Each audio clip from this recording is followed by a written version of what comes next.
বিয়াৰ ৰভা ভঙাই নাই, দৰা কইনাই চফ দিয়া বতাখনো এনেকৈয়ে আছে। আমদালি আঁতৰোৱাই নাই। এইখন দৰা ঘৰ, সকলো আছে, কিন্তু কইনাগৰাকী নাই। নাই মানে জীৱনৰ ঠিকনাই হেৰাই গল কইনাৰ।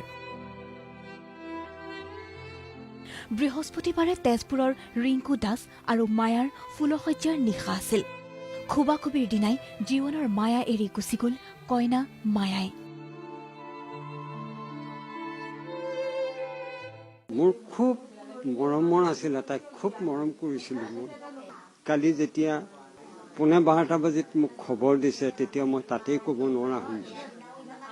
আহি পেলাই মই দৰ্জাত হাত দিবলৈ ধৰিছোঁ, তেতিয়া মোক মানা কৰিছে যে দৰ্জা নুখুলিব, হাত নিদিব।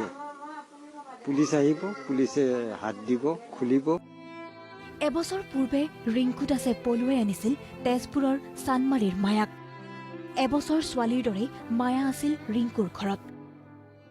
ইহঁত দুটা আহিল, আমি দুজনীয়ে খাই ললো। তাৰপিছত সিহঁত দুটাকো তাই ভাত দিছে। মোৰ ল'ৰাক কৈছে, মানে তাই হাজবেণ্ডক কৈছে যে মই বিচনাখন পাৰোঁগৈ, তুমি ভাতটো খাই লোৱা। তাৰপিছতে কি কৰিলে, তাই ৰুমত দৰ্জাখন হুপ মাৰি লৈছে। হুপ মাৰিলে মানে সদায় কাপোৰ খোলে, দিনত পিন্ধি থকা যে তাই সন্ধিয়া শুব টাইমত খুলি সলাই।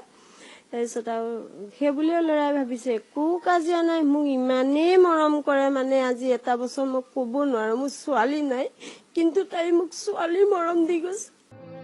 মায়াৰ পৰিয়ালৰ অসহযোগৰ মাজেৰে মঙলবাৰে সামাজিক বিবাহ সম্পন্ন হয় মায়া আৰু ৰিংকুৰ।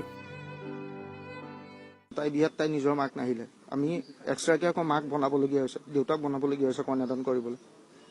তাই ভায়েক থাকি তাই ভায়েকক পঠিয়াই নিদিলে, মই এক্সট্ৰাকে তাই ভায়েক বনাবলগীয়া হৈছে আশ হৈ দিবলৈ কাৰণে।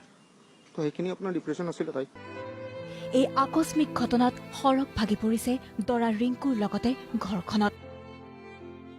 সি থালকেইখন ভিতৰত নি পেলাই কৈছে, অ মায়া দৰ্জাখন খোলা, দৰ্জাখন খোলা, চাৰিবাৰমান।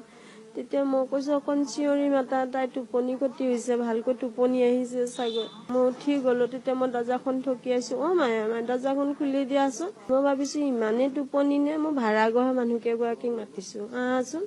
এই দেখোন মোক মাতা নাই, অ কিয় মাতা নাই? দৰ্জাখন নোখোলা কাৰণে মই মোৰ পুৰণা ঘৰত, মোৰ মানে শহু পুৰণা ভেটিত থাকে, মই ঘৰত খবৰ দিলো।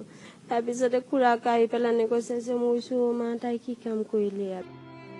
জীয়ৰী ৰূপে ঘৰখনত এবছৰ থকা মায়াই জীৱনৰ মায়াবী মুহূৰ্তত সকলোকে কন্দুৱাই গুচি গল। পাহি নৌ মেলোতেই সৰি পৰিল ৰিংকুৰ সপোনৰ কলি। স্থানীয় কছাৰীগাঁও আৰক্ষীয়ে মৃতদেহৰ মৰণোত্তৰ পৰীক্ষাৰ ব্যৱস্থা কৰাইছে। এই ঘটনাই পৰিয়ালটোক শোকগ্ৰস্ত কৰাৰ লগতে চাঞ্চল্যৰ সৃষ্টি কৰিছে তেজপুৰত। তেজপুৰৰ পৰা অৰ্ণৱ নাথৰ ৰিপৰ্ট, প্ৰতিদিন টাইম।